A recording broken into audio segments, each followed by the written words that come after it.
శివుని అనుగ్రహం కోసం సోమవారం వీటితో అభిషేకం చేయండి. అన్ని సమస్యలకు పరిష్కారం పొందండి. శ్రావణ సోమవారం భోలా శంకరుడిని పూజిస్తే భక్తులందరి కోరికలు తీరుస్తాడని చెబుతారు. శ్రావణ మాసంలో ప్రతి సోమవారం నాడు శివలింగానికి అభిషేకం చేయడం కూడా శ్రేయస్కరం.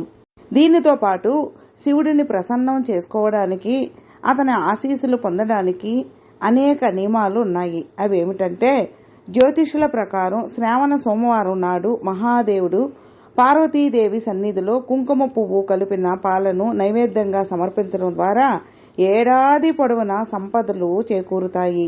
శివలింగానికి చెరుకు రసంతో అభిషేకం చేయడం కూడా శ్రేయస్కరం.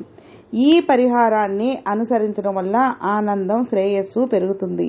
జీవితంలో డబ్బుకు లోటు ఉండదు. శ్రావణ మాసంలో నల్ల నువ్వులను నీటితో కలిపి శివలింగానికి అభిషేకం చేస్తే అనారోగ్యాలు, మానసిక బాధలు శాశ్వతంగా దూరమవుతాయి. ఈ పరిహారాన్ని శ్రావణ మాసం అంతా అనుసరించవచ్చు. ఫలితాలను 4 రెట్లు పొందవచ్చు.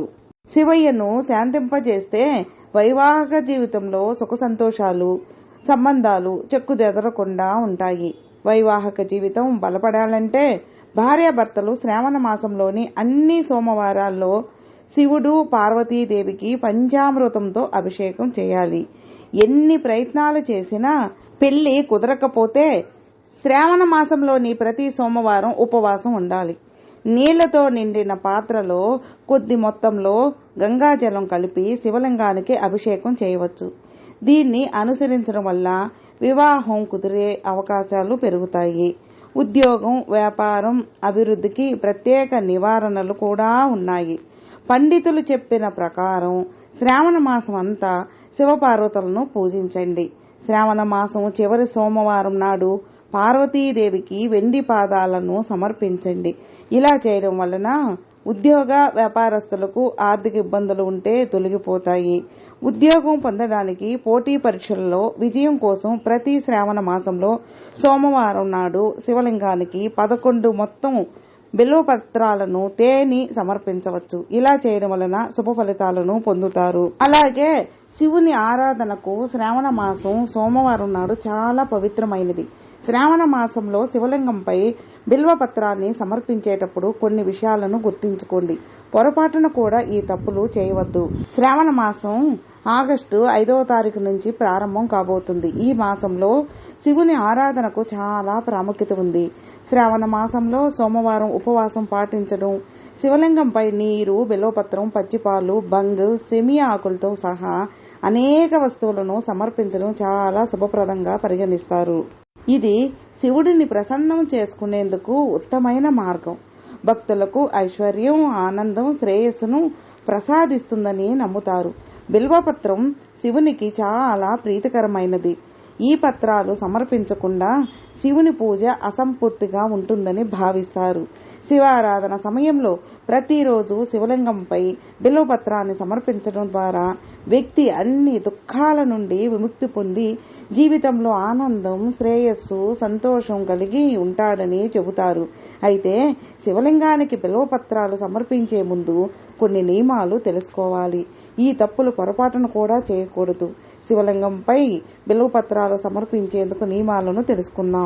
ఈ నియమాలు తప్పనిసరిగా చేయాలి.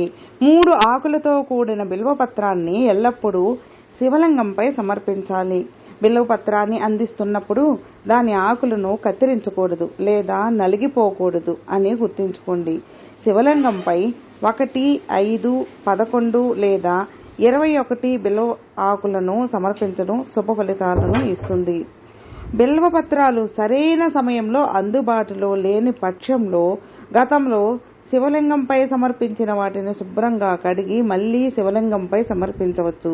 అష్టమి, నవమి, త్రయోదశి, చతుర్దశి, అమావాస్య, సోమవారాల్లో బిల్వపత్రాన్ని తీయకూడదు. ఈ తేదీ ప్రారంభంలో, ముగింపు సమయంలో బిల్వదళాలు విచ్ఛిన్నం చేయడం మానుకోండి. శివలింగానికి బిల్వపత్రాలు సమర్పించే ముందు దానిని నీటితో పూర్తిగా శుభ్రం చేయండి. శ్రావణ మాసంలో వచ్చే మాస శివరాత్రి ప్రదోషం వ్రతం సోమవారం రోజున శివలింగంపై బిల్వపత్రాన్ని సమర్పించడం చాలా శ్రేయస్కరం. ముందుగా శివలింగానికి నీరు సమర్పించండి. దీని తర్వాత బిల్వపత్రం మృదువైన భాగాన్ని శివలింగంపై సమర్పిస్తారు. దీనితో పాటు శివలింగంపై బిల్వపత్రాన్ని సమర్పించేటప్పుడు శివునికి చెందిన ఓం నమః శివాయ అనే బీజ్ మంత్రాన్ని జపించండి. బిల్వపత్రం సమర్పించడం వల్ల ప్రయోజనాలు ఏమిటంటే, బిల్వపత్రాలు సమర్పించడం వల్ల శివుని అనుగ్రహం పొందుతారు, పాపాలు నశిస్తాయి, కోరికలు తీరుతాయి. శ్రావణ మాసంలో దేవుడికి బిల్వదళాలు సమర్పించడం వల్ల విశేష ఫలితాలు దక్కుతాయి. స్కంద పురాణం ప్రకారం బిల్వపత్రం పార్వతీదేవి చెమట చుక్క నుండి ఉద్భవించిందని చెబుతారు. ఈ చెట్టు వేరులో గిరిజాదేవి, నారలో మహేశ్వరి, పార్వతీదేవి ఆకుల్లో ఉందని నమ్ముతారు. కాత్యాయని, గౌరీదేవి రూపం బిల్వపండులో ఉందని అంటారు. పుణ్యక్షేత్రాలు సందర్శించలేని వాళ్ళు బిల్వవృక్షం మూలంలో నీరు పోసి పూజ చేస్తే పుణ్యఫలం దక్కుతుందని చెబుతారు. ఫ్రెండ్స్, విన్నారుగా. ఫ్రెండ్స్, మీకు ఈ వీడియో నచ్చితే లైక్ చేయండి, మీ ఫ్రెండ్స్కి షేర్ చేయండి. సబ్స్క్రైబ్ చేసుకున్నట్లయితే ప్లీజ్ సబ్స్క్రైబ్ చేసుకోండి. నేను పెట్టిన ప్రతి వీడియో మీకు నోటిఫికేషన్ వస్తుంది. అలాగే మీ అభిప్రాయాన్ని కామెంట్లో మెసేజ్ చేయండి. ఓం నమః శివాయ నమః.